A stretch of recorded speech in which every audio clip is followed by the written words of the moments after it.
To Brian Spencer and the Lewis and Clark Pachyderms, and to all of you for being here. My goodness, we're packed in here pretty tight, and it's important that you're here.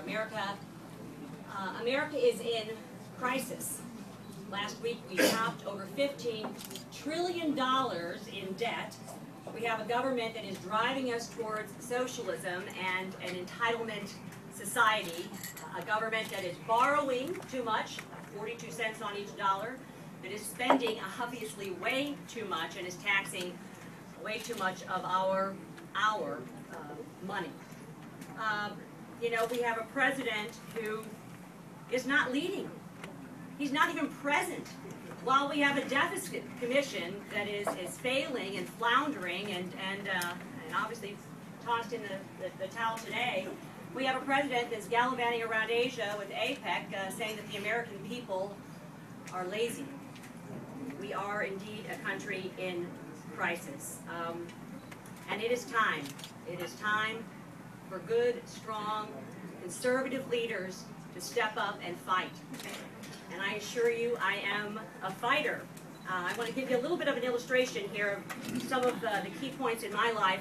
You know, I'm the daughter and granddaughter of small business entrepreneurs in this very region. I worked alongside the age of 12 years old with my father while he pursued his American dream of starting a small business, a carpet store called Carpet Time out in Manchester Road. And I watched my parents, and my father in particular, fight government every single step of the way as he ran that business. And I learned a lot as a shopkeeper's daughter. I learned the value of a dollar. I learned a strong work ethic. I learned about integrity and honesty in your personal and professional lives. I learned how to treat people. And one of the most important things I learned is that government ought not to be in the way and on the backs of hardworking people trying to make a living. It was wrong then, it is wrong now, and it is wrong now on steroids. I want to fight. I want to fight for those who are pursuing the American dream, for our innovators, and for our entrepreneurs. I went to business school at Mizzou, and on a vocal music performance scholarship. I think I talked about that somewhat earlier.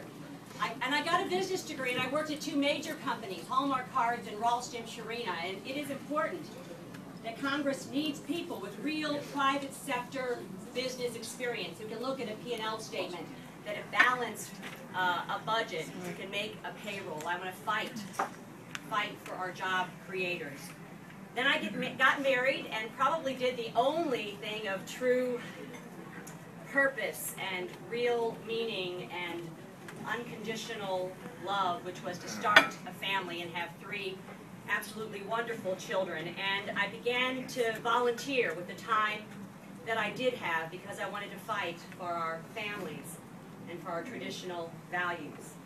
The first time I went to Washington, D.C. as an adult, I climbed on a bus under the Gateway Arch and made that trek to Washington to march alongside my mother-in-law, Loretta Wagner, one of the founders of Missouri Citizens for Life, and a woman who also started Our Ladies Inn, and to march alongside tens of thousands of pro-life activists who were fighting for the rights of the unborn, who wanted to protect and preserve the sanctity of life, who were fighting for our pro-life cause from conception to natural death. I want to fight to make sure that abortion is not just illegal.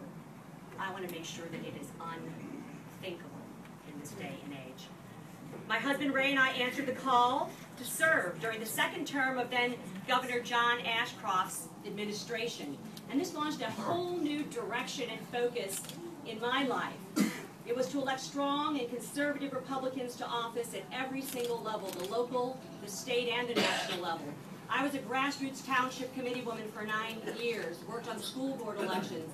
At the state level, we marched in a new Republican majority for the first time in 50 years and elected a president twice. I wanted to fight to defeat liberal Democrats and to elect conservative Republicans and make a real policy difference.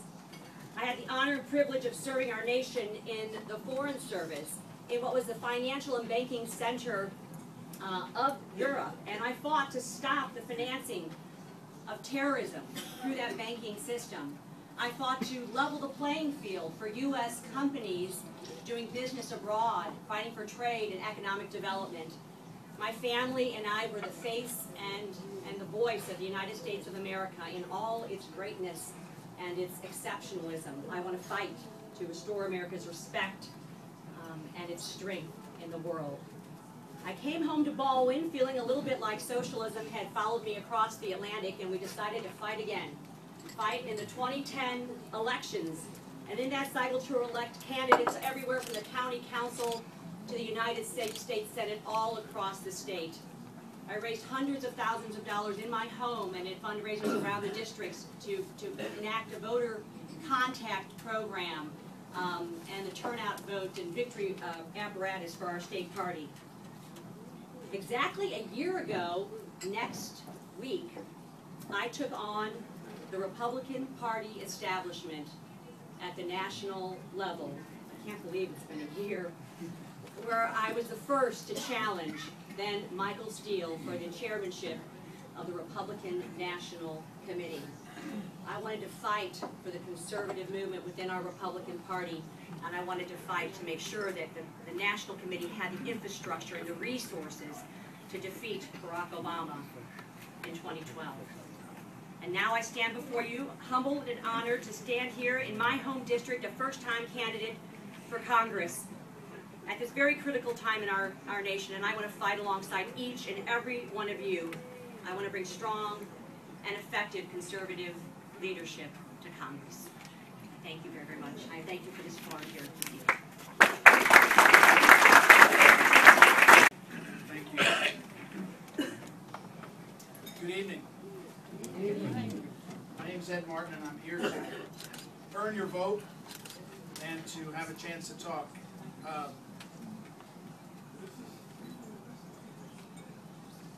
Things aren't really going well. Things aren't really going well in our country, in our state, in our region, in our neighborhoods, for a lot of us in our families. In 2010, people said we're fed up with what's happening in Washington. They put a stop to a lot of that. But now, there's a sense among too many of us of hopelessness, of helplessness, of something very wrong.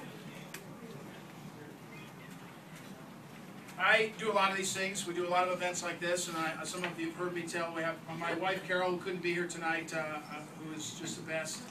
We have three wonderful children. Actually, we have three wonderful children. Madeline is 7, Edward's 4, and Michael's 2.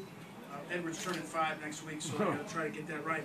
And then we've got another baby that's about 28 weeks, and so we'll see her on February 11th or so.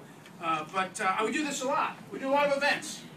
And we're out late. And a lot of times when I come home, I like to go in. If I don't make it home in time to give the kids, to give the kids help with put them to bed, I go in and check on them. And Edward and Michael share a room.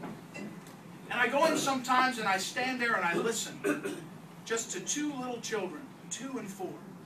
Listen to them breathe as they sleep.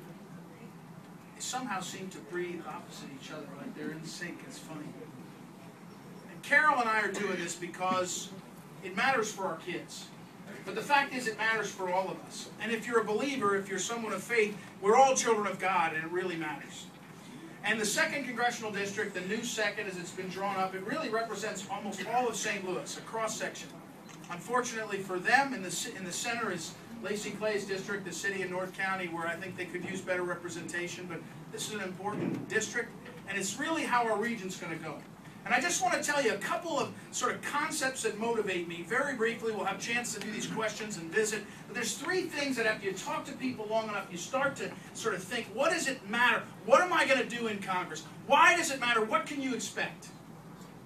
And the 3 things that I've sort of come up with, 3 concepts to talk about are liberty, opportunity, and confidence. You see, America was founded with this unbelievable document, a Constitution, the Bill of Rights was added on, we have the rule of law. Why?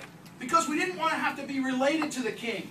We didn't want to have to be in with the president. We wanted to say, I will take an opportunity for myself, so will she, so will he. We'll find opportunity, and America flourished. Unheard of in history. It used to be you had to be a landowner or this or that. You had to be connected to the king. Unheard of. And it's being stifled. Why? Because the rule of law has been gutted, and for too long now, both parties have fallen victim to this. We'll use government to make someone else's life better. And it's not working. The worst example that we can point to right now is Obamacare. Obamacare said, we think there's a problem. We all know there's a problem. Healthcare's too expensive. Of course it is. It's mostly too expensive because the government's been messing it up through Medicaid and Medicare, which have distorted the market, made care not good enough, too expensive, and they've also allowed a judicial system that says we will reward people that complain the loudest instead of justice. But they put Obamacare on us. And you know what small businesses are saying? We'll drop health care. And you know what small businesses are seeing? Healthcare's costs are going up. It didn't really solve the problem. It said government will decide what's going to happen. I want to fight to unleash opportunity. Not because government can do it, but because government can set the rules and we can flourish. We can flourish, not government. Liberty. At the founding, there was a fight over the Constitution. Some people thought this is the best document ever. Here it is. It's perfect. And others said, no, put in a Bill of Rights. Show us for sure what the rights are, Mark. The Second Amendment stabilizes society. It's not about hunting. It's not about sport fishing. It's about stabilizing society. Go to another part of the world where only the military have guns, and guess what you have? A dictatorship. The Bill of Rights, all these liberties, free speech, free assembly. Look at this. Freedom of religion. Rights to protect search and seizure. And at the end, 9 and 10 said the federal government can't do it all. And they shouldn't try. And somewhere along the way, we've had a government that's grown and grown and grown and decided to take more and more away, and we know we're losing something. Let's point to Obamacare. If you care about life, Obamacare is going to make us all pay for abortion. It's not a hypothetical, it's happening. But if you don't care about abortion, and I do, I care a lot, care about the fact that Obamacare is saying to us that the end of life will be judged by bureaucrats who will weigh what is effective medical procedure, and they'll tell you what you're allowed to have and what you're not allowed to have and what your mom can have and what your future can be. As we deal with the baby boomers, huge population of these guys that are going to age out, tens of millions of people, guys and gals. I'm pointing to McClellan, because you know, anyway, and they're going to age out. We might want to talk about how we want to handle that at his end. But anyway, as they age out, we're going to say all we have to say about how we live as people if the decision about our ends of life is going to be made by people in Washington and bureaucrats. The last thing is confidence. Everybody in this room, with a few exceptions, is probably old enough, maybe some of the younger ones aren't, to know that America's greatness is ahead of us. But our young people are wondering. They're wondering if a president that apologizes and a Congress that does nothing and a government that grows, takes away opportunity, takes away liberty, they're wondering what the future can be. Unemployment is too high for young people. They're feeling like the future's unclear. And we have to recognize America's confidence is what we can make it. I'm running for Congress, and Carol and I are doing this because we know that the future can be so great, but we've got to start fighting for it now. Those little boys, when we go into their room at night, a lot of times if I make it home, I just get to tuck them in. They're asleep. And one of the times I tucked Mikey in, checked on him, went over to Edward, and as I went over to him, I heard, half asleep, he said, Dad, go to sleep, Dad, you're tired. Dad, I'm sorry, our children know what's wrong. Our children know what's wrong, and we know what's wrong. And that's why we've got to do something about it. Thank you. The forum will be a question section. Each question will be 2 minutes for answer. Each candidate can request one time throughout the forum a 1 minute extension to their question. I can't break it up. It's either all or nothing. First question I have is for both of you. Both of you are Roman Catholics. Both of you are pro-life. So since this is a two-part question, Ed, I'll give you the first part, and I'll give Ann the second part. The first part is, what would you say to a rape victim to convince her to carry the baby to term and not to abort it? Say to a rape victim? What would you say to a rape victim? Well, first of all, I think that we have to be clear, and everyone needs to say more clearly what can be difficult to hear, which is that if you believe that life begins at conception, as I do, then that's a baby. And so you can't say, as some of our people that are running for higher office will sometimes say, that you want exceptions for rape and incest and others. These are horrendous, horrendous experiences, but there is, if it's a life, it's a life, and that's a starting point. I think that we've seen, and I'm not supposed to say anybody's name, but I think we've heard, Our Ladies In and other groups that are really good at helping people recognize what is going on. And look, the technology that is really wonderful, and if you're, and Ann and I were both at the Vitae Society, a nice dinner in St. Charles a few weeks ago, or last week. Vitae Society would tell you that the effectiveness of technology now at helping people, both husband and wife, or man and woman, but especially the woman, see on an ultrasound what this is a very effective means. But I think that, again, the people that are best at advising and helping someone in that situation are their family and their pastor or their rabbi, whatever, and then some of these people that are helpful at doing it. What we have now is a desire on the part of our sometimes our schools, sometimes our government, to tell us how we are supposed to understand these things. And I think in Missouri we're down to one clinic that provides abortions. And part of that is because 40 Days for Life has done it, and Vitae Society has done it, and some of the others have done it. But I think the approach to a question like this is knowledge about the facts and the details, familiarity with some of the services, and then, you got to pray hard, and you got to deal with people where they are and understand that these are really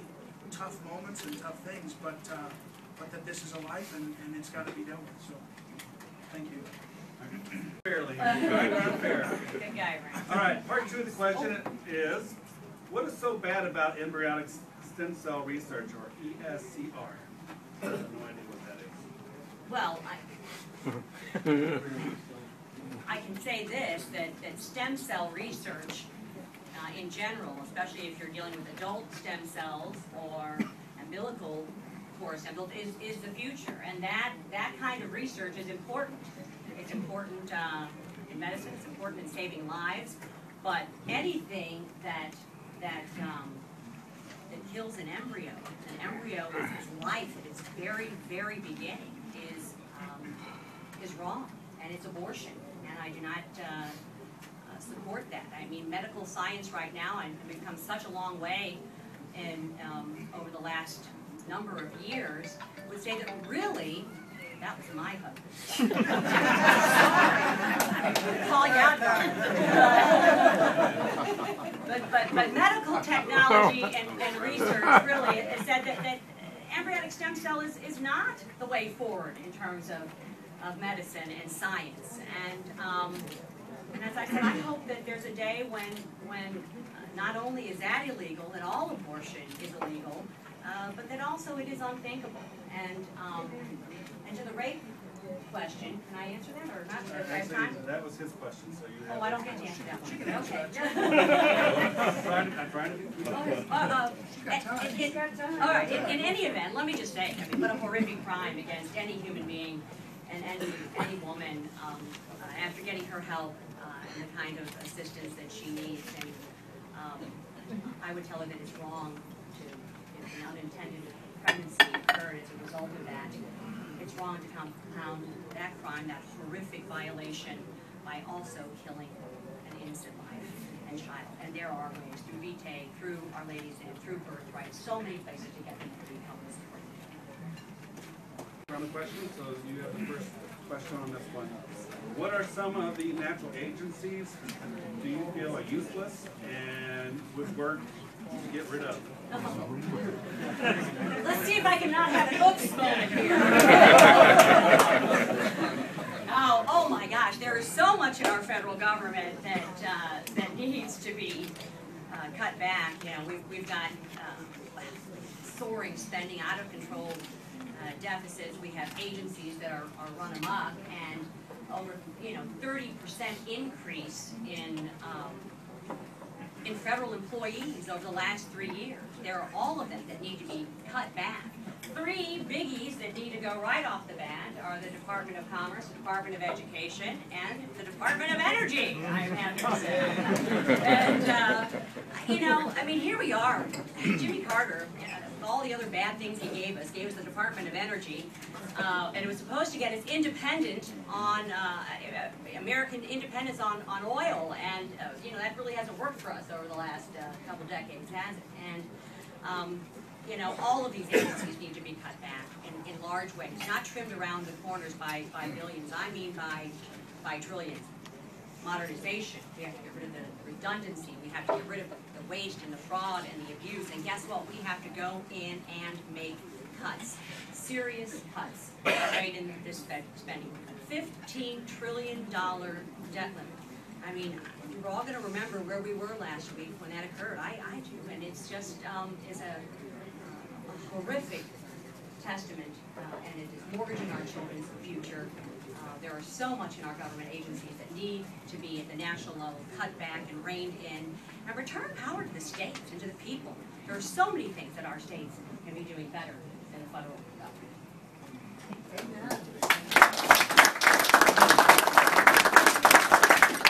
Ed, you got the first two.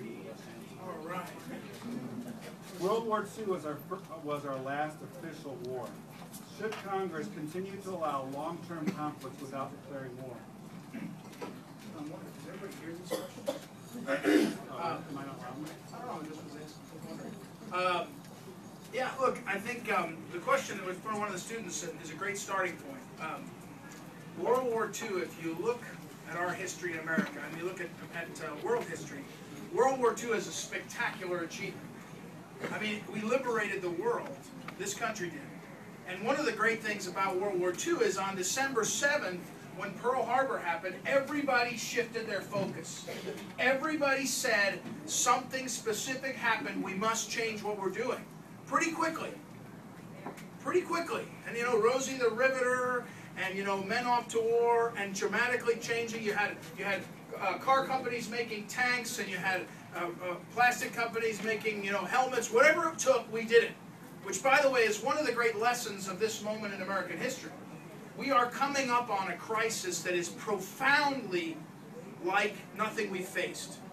And how, as I've said to some of you, we've had meetings in your homes. I think we're coming up on 50 of these Ask Ed events we've done at people's homes. And one of the questions I talk to people about is, are we, each of us, every one of us, are we willing to give up something that we've grown accustomed to believing we're entitled to?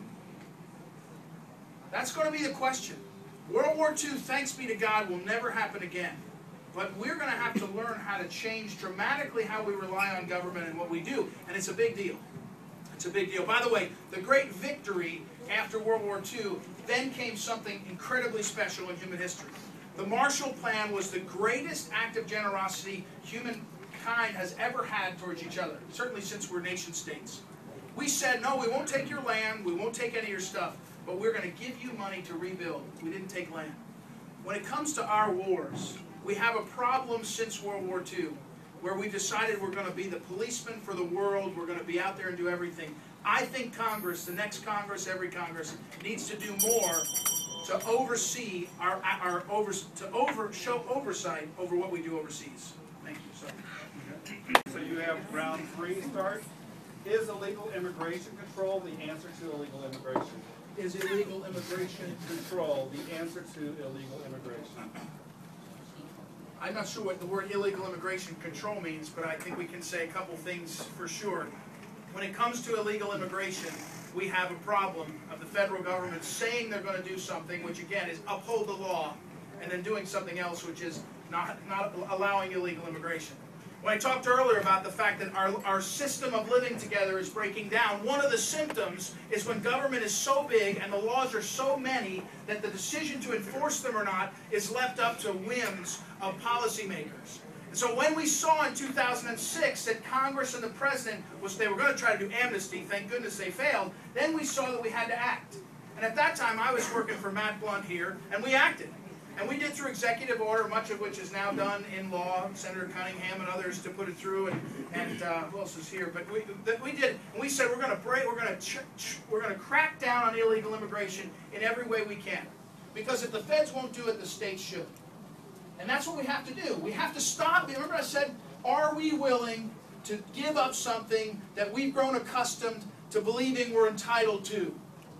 Are we willing to give it up? Are we willing to say to each other that it's not wrong, it's not inappropriate to say to illegal immigrants, you're not supposed to be here, and it's not okay?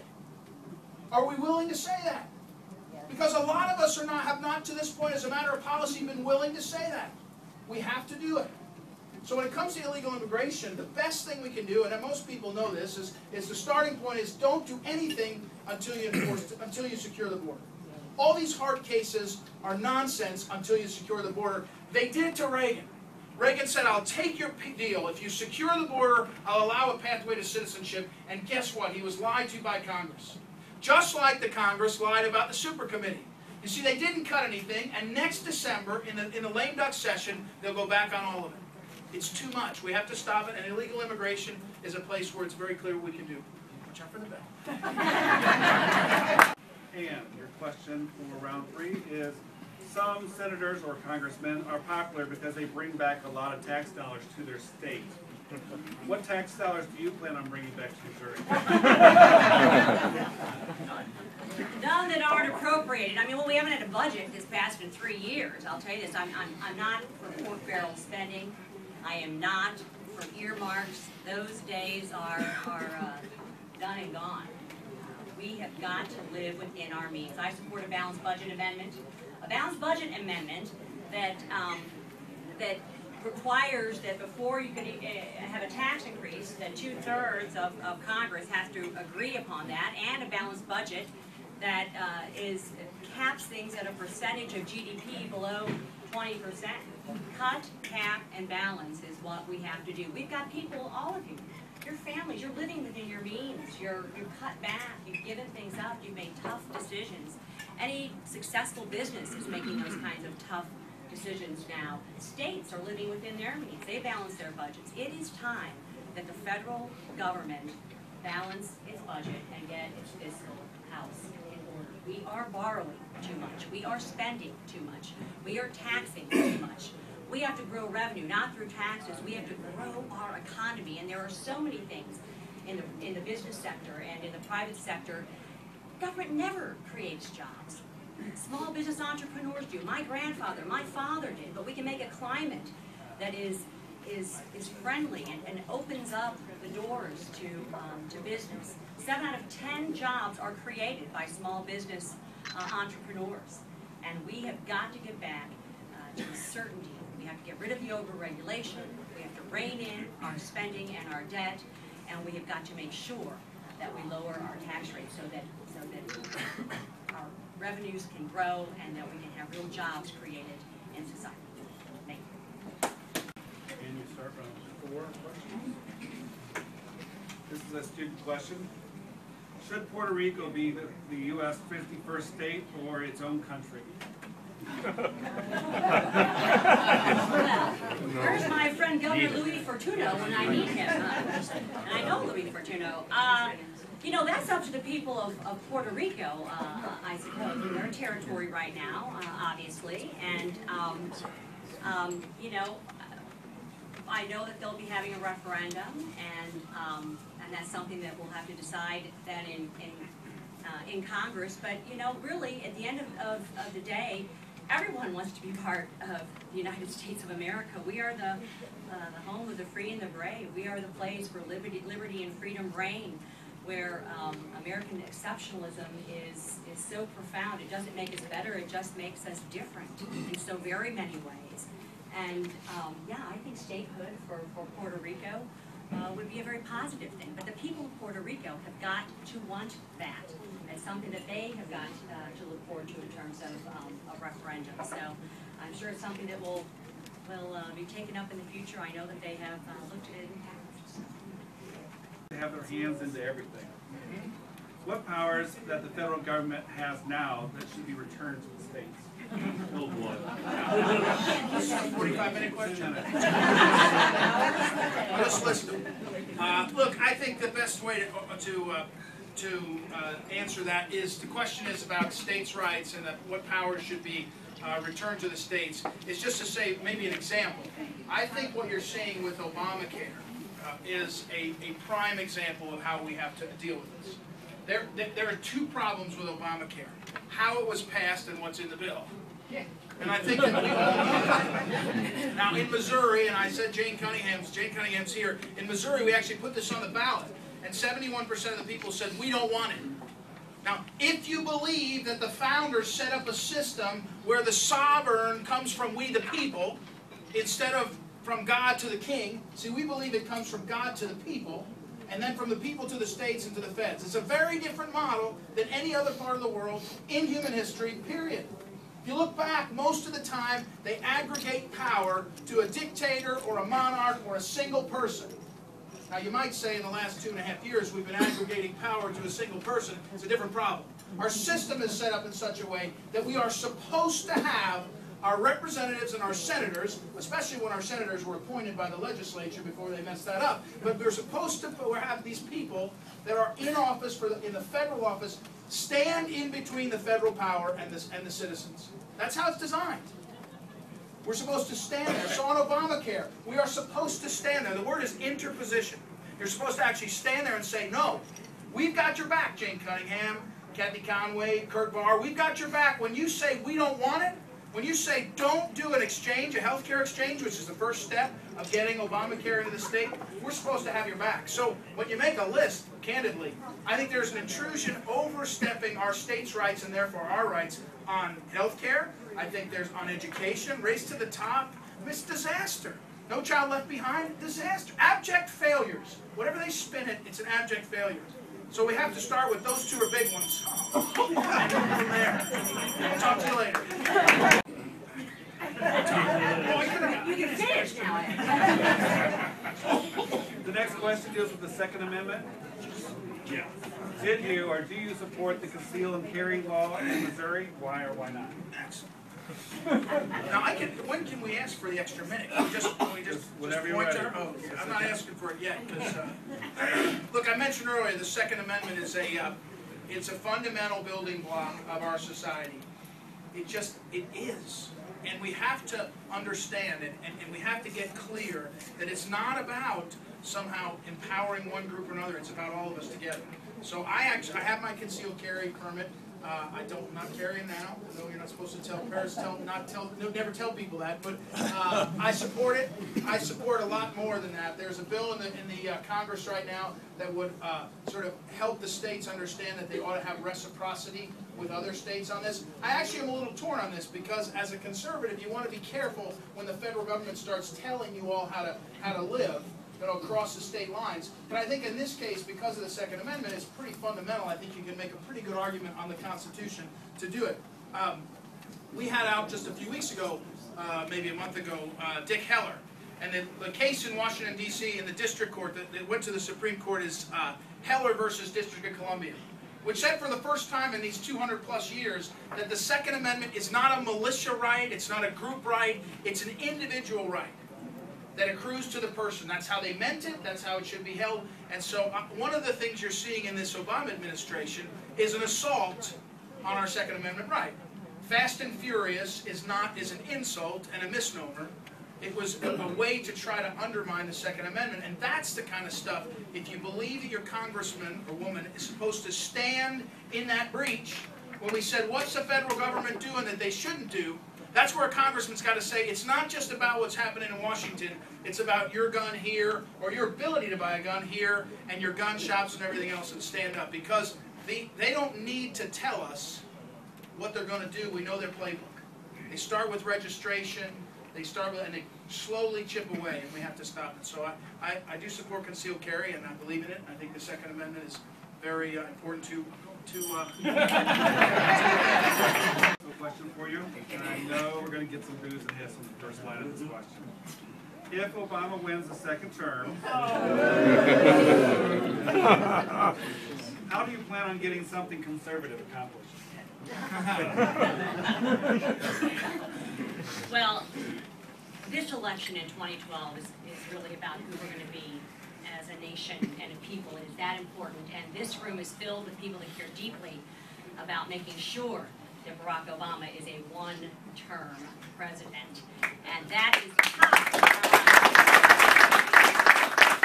We want to go to Congress, but you know what? The first thing we have to do is elect a new Republican president. We have to make sure that we get the majorities that we need in the United States Senate to actually get something passed, and send more conservatives that followed in 2010 to Congress to bolster those numbers so that actually we can pass some legislation. So actually we can have a super committee, and guess what? It's not a committee of 12, it's a committee that we all elected as Americans, and it's called Congress.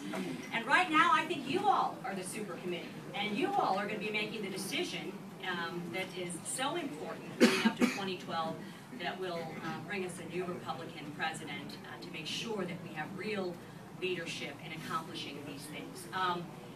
If Barack Obama were to win, I mean, it's just unthinkable to me. I reject it wholeheartedly, and I will, while there's every breath in my body, make sure that that does not happen. But how we're going to do it is we're going to send majorities to the Senate, strengthen our numbers in the House, and then we're going to pass real legislation that president wants to override.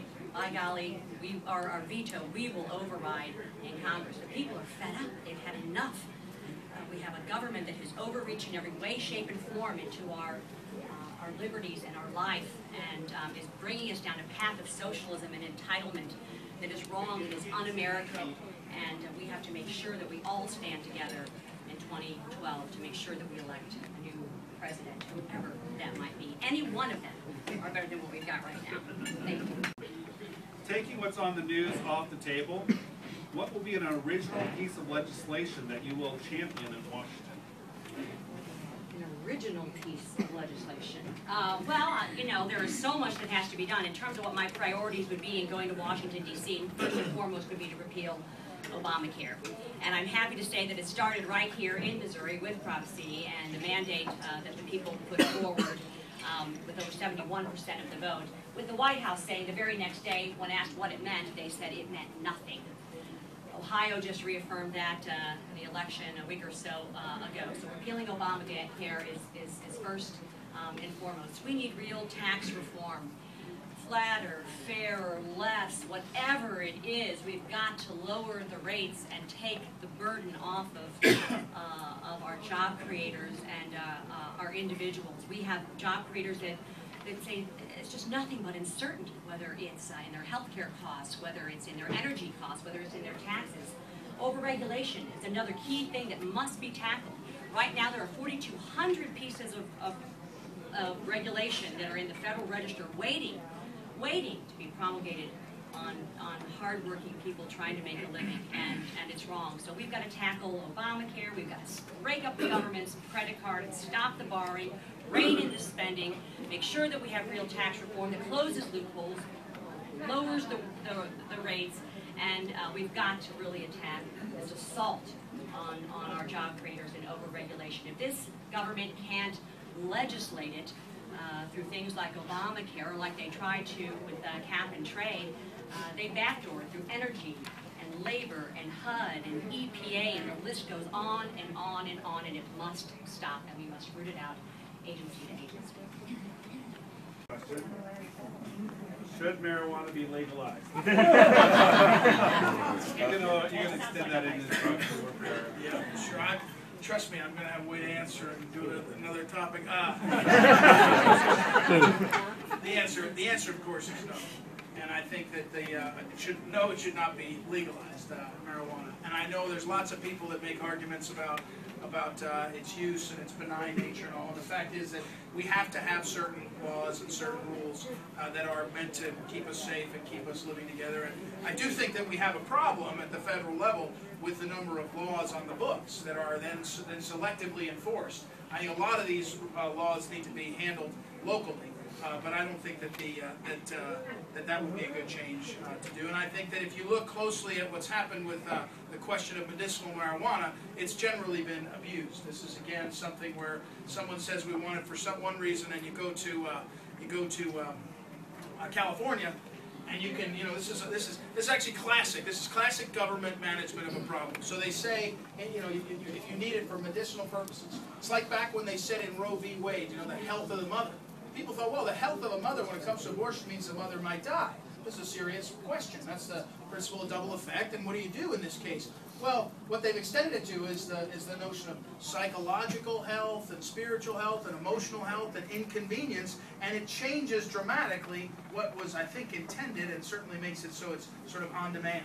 And that's what's happened with medicinal marijuana. It's now, if you really are stressed out in California, you've got an avenue out. So I think that's a terrible idea myself. When it comes to, you said I could switch. When it comes to legislation, one thing that I would propose in Washington, D.C., in Congress, and fight for is a constitutional amendment for term limits. I think that our federal, if you watched 60 Minutes in the last 2 or 3 weeks, you've seen that insider trading is legal for congressmen. Yeah. You've seen this stuff. We have to have term limits to get these people out of office. Should GPS tracking devices be allowed as a tracking device for law enforcement, or is it a violation of privacy and a form of search without a warrant? Did you say required?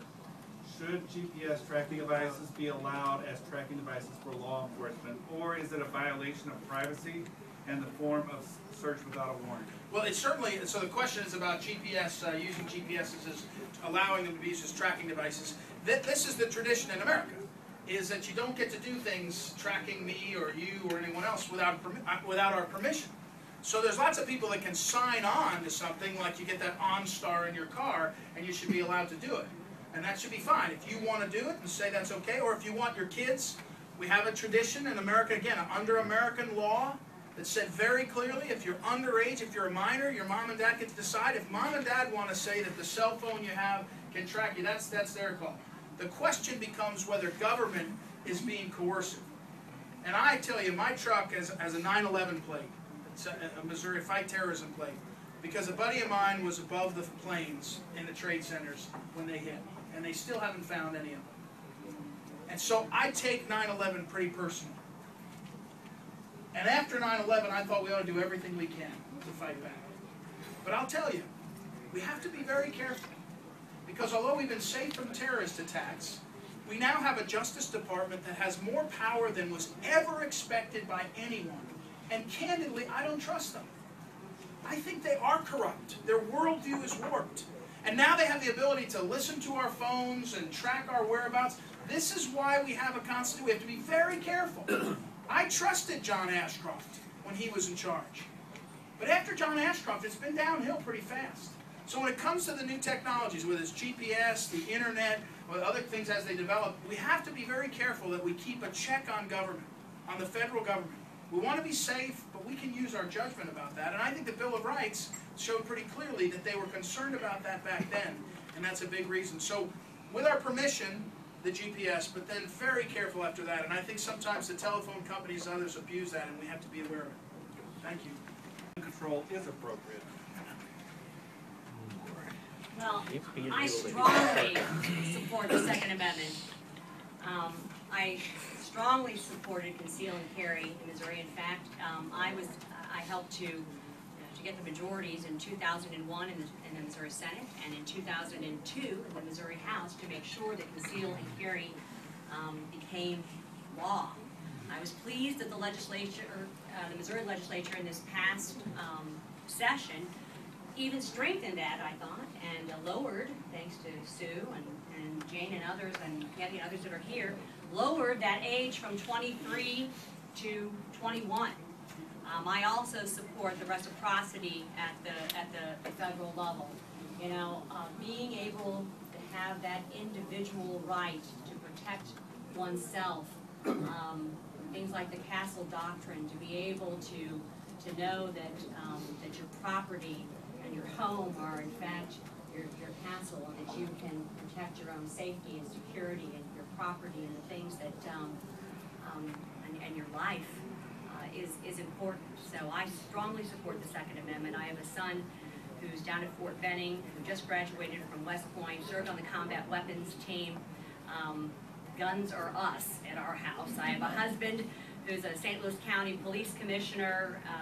You know, we believe in law and order, in conceal and carry, and our Second Amendment individual rights.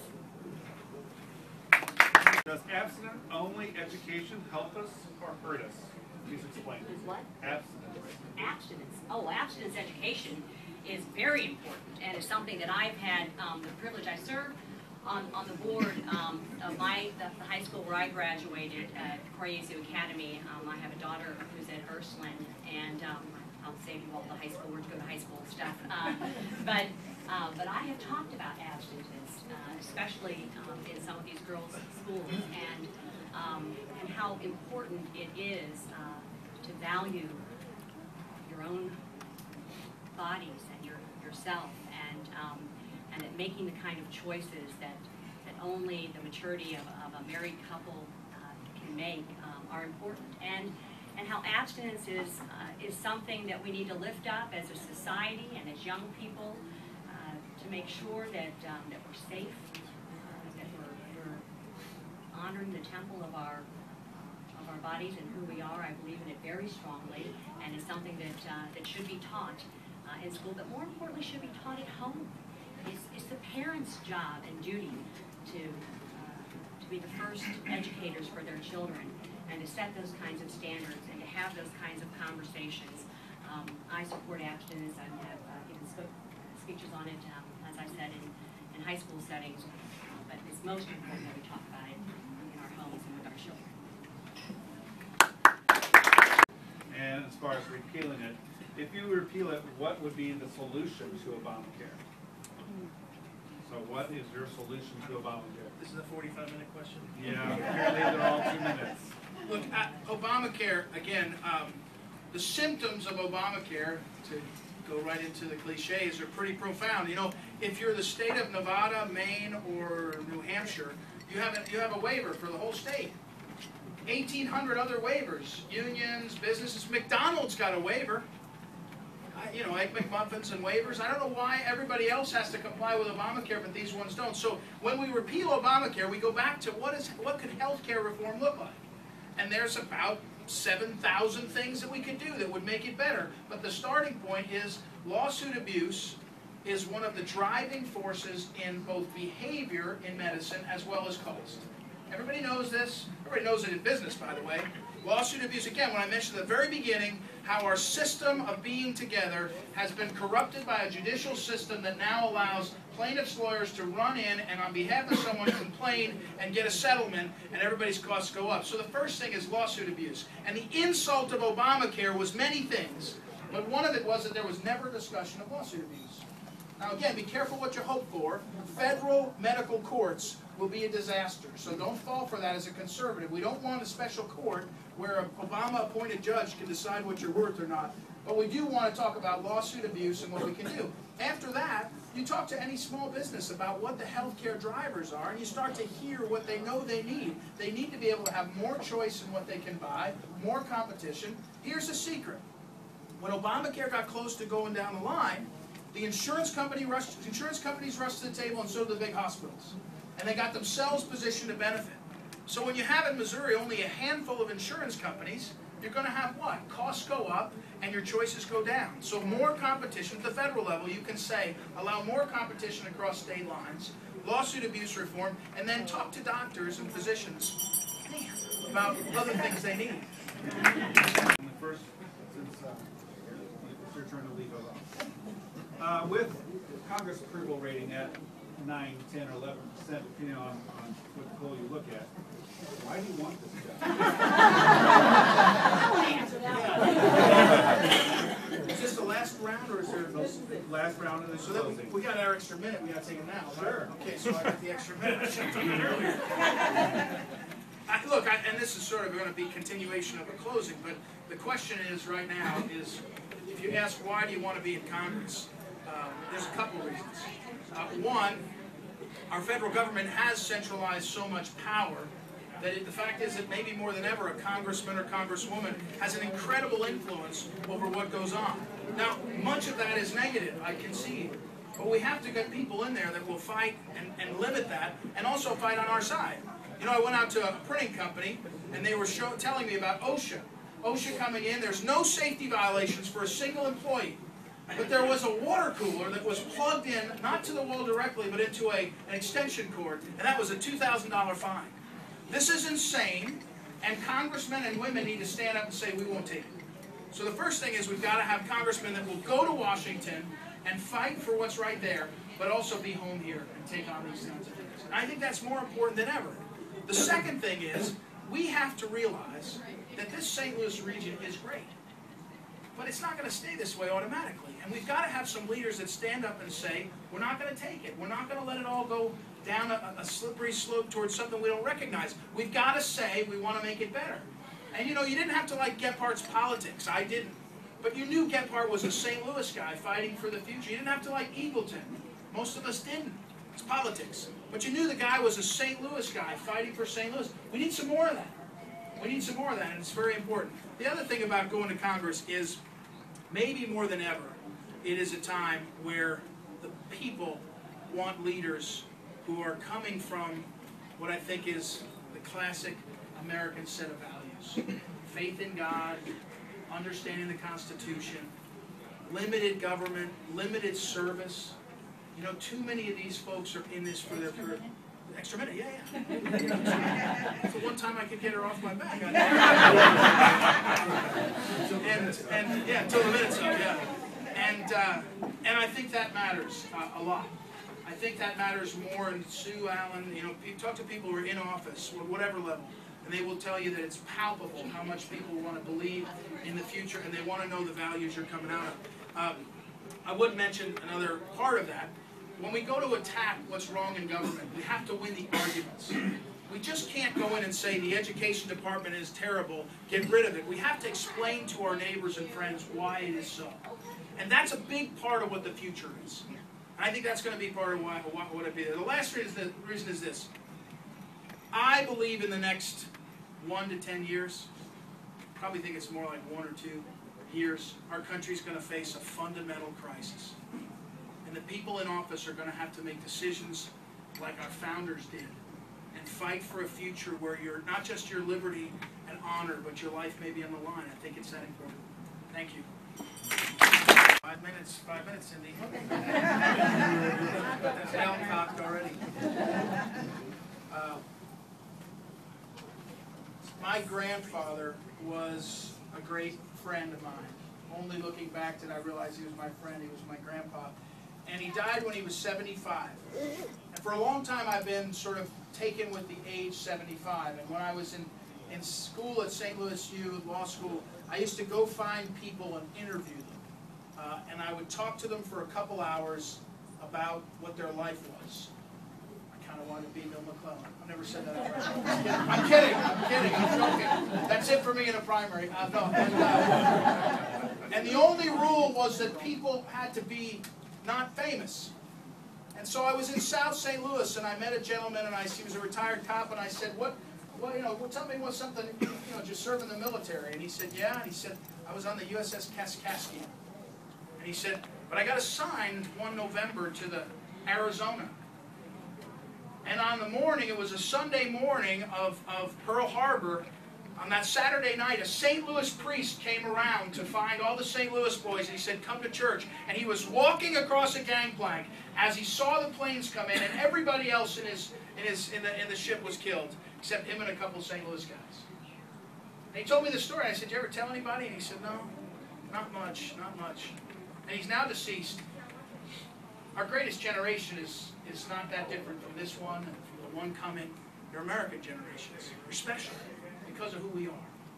Before I finish, I just want to say, if you've served in the military in any branch, would you just raise your hand so we can say thank you?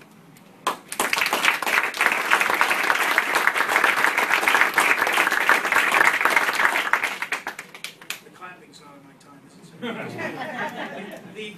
The fact is this election coming up in 2012 has been talked about, is maybe the most important because we have to change our president. We have to stop the slide we're in, where we're apologizing and saying everything about our institutions and who we are is so bad and so wrong. It's terrible. And insofar as any party has engaged in it or furthered it, it's terrible for us. And we have to change that. But I would say at every level, We have to elect people that are not just going to go to Washington, D.C. and vote right. You see, voting's not enough.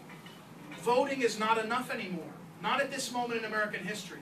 We've got to do more. You have to do more than vote, and you have to demand of me or whoever that we do more than just vote up there. Too much is at stake. That guy, the gentleman I talked to, I once asked him what was the most amazing thing he saw. And he then explained to me that he was a cop, and he used to be assigned a Secret Service duty. And one guy would sleep on the inside of the door and one on the outside of the door. I'm not kidding, this is what he did. And I said, so you met the presidents? He said, oh yeah, all of them. And I said, what were they like? And he said, the thing that always surprised me, they were just like you and me. Actually, he said Nixon wasn't very nice. But other than that, they were just like me. And the fact is, for too long, we've allowed the people in Washington, D.C. to think and act and be not just like us. They think the rules don't apply to them. They think that we're back here just doing fine. We're not doing fine. We're not doing fine. We've got to do better, and we've got to do better together. Carol and I and our family are doing this, like anyone who runs, at no small cost. No, there's a lot going on. And no, I'm not asking for anybody's thanks, but I am asking for your help. If you want to be a part of what I think is one of the great moments in American history, I need your help. I need your vote. I need your support. I need your prayers. Pray for Ann and I. Pray for everyone who runs for office. It's a big deal that we have your prayers. And if you do that, I think we all know, America's greatness. We always do better. We always do better. We always find a way to make it great. But we do it by joining together, finding leaders, agreeing on what the values and principles are, and charging ahead. And that's why I'm running for Congress. And I want to thank the Pachyderms. For a long time, I've been a Pachyderm. When somebody like Kriegshauser or somebody said, you got to become a Pachyderm, and I said, I don't want to be a zoologist. I just want to be And I've come to the meetings, and I'm really proud of what they've done and proud to be a member. And I thank you for doing this today. Feelings about term limits for Congress? I signed the term limit pledge, and I believe in term limits. I'm a big believer in the citizen legislator. I think it's important that the first-time candidates like myself, people that have real private sector business experience, that have experience and life experiences outside of government and politics, stand up to stand in that gap between we the people and the federal government. It's time.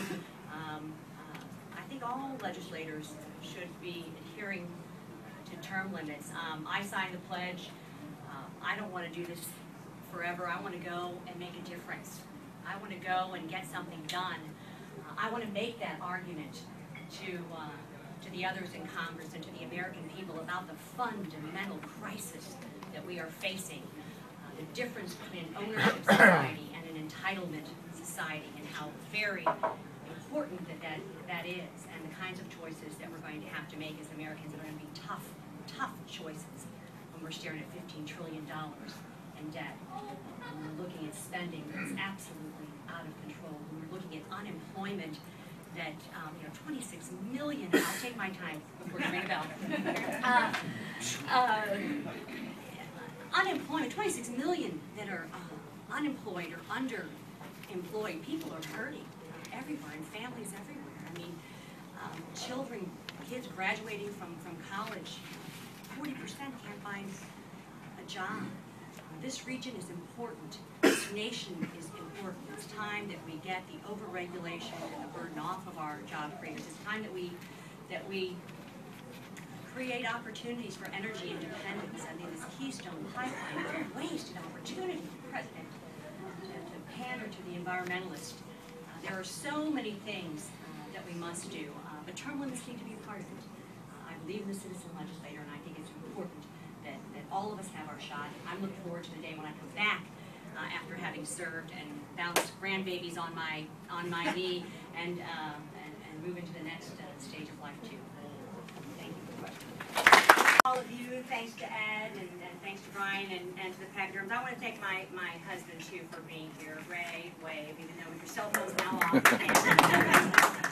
We're married for 25 years. He has supported me in all that I have done, and I have done some crazy things, from chairing a state party to co-chairing a national party, to serving my country in Luxembourg. He made over 50 trips back and forth across the Atlantic to be with our family and to represent America. So I'm grateful to him. And I want you all to know how grateful I am to you. I want you to know that you can trust me.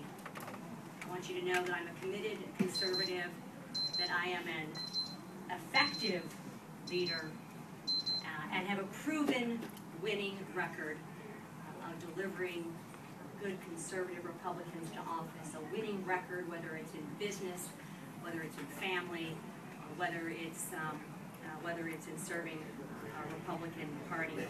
I also want you to know, as I said in my opening, that I am a fighter, and I want to fight for our families. I want to fight for our traditional values. I want to fight for our job creators, and I want to fight for our American way of life. To me, probably one of the saddest statistics, polls, whatever you want to call it, out there right now is the one that for the first time in history, a majority of Americans, for the first time ever, believe that our children and grandchildren will not have a better way of life, that they will not have the same kind of opportunities, the same shot at the American dream. And that is wrong, and it's unacceptable, and I won't stand for it as long as I have a breath in my body. We are mortgaging our children's future. I have 3 beautiful children. One son just graduated from West Point. He's down at Fort Benning. He just got a pass to come home for Thanksgiving. And I just bought the most expensive airline ticket of all time, Ray Wagner, to fly my baby home. Another son who's at Washington University, who's a junior, and a beautiful daughter, Mary Ruth, who's a junior in high school and 16 years old. And 16 years old. But it's about them, you know, and it's about our future, and it's about all the things that we talked about tonight, and so many more things that we need to talk about. What happens in 2012 is really going to be about who we are as a nation and a people. I campaigned in 2010. I chaired Woodlands U.S. Senate campaign. I worked for a lot of great Republicans across this state and trying to get them elected. And in 2010, people were angry. They were angry, they were fed up, they were mad about cap and trade, they were mad about Obamacare, they were mad about the overreach of federal government into their lives. In 2012, they're still angry and they're fed up, but you know what? They're scared and they're anxious. Some people can't even write 15 trillion. They don't know what that number means, and all they know is they're worried about their jobs and their future and the future of their families and their children. That's why I want to go to Congress. That's what I'm fighting for. My mother says, and you asked the question about why do you want to go to Congress, and my mother says, I'm so proud. My daughter wants to be a member of a body that has approval rating of a margin of error, I think. That's what she said. I said, thanks for the words of encouragement, but it's that important. And St. Charles is where it happens. I want to thank you all. I've served in St. Charles and with and alongside you for over 20 years in this political fray, and you are the firewall. You are the ones that elect conservative Republicans to office. I am proud and honored to have a nice chunk of St. Charles in the 2nd Congressional District. I want to serve each and every one of you and the entire metropolitan area and the entire county of St. Charles. I want to stand with each and every one of you as we march forward towards victory in 2012. I ask for your support. I ask for your vote. I ask for your prayers. And I ask for each and every one of you to have blessed and peaceful Thanksgiving with your families, with your friends. I know we've talked a lot about doom and gloom tonight, but you know what? The future can be bright, and it starts in rooms like this and in places like this all over this nation. We're going to take this country back, and you're all going to be a part of it. So I thank you for the opportunity.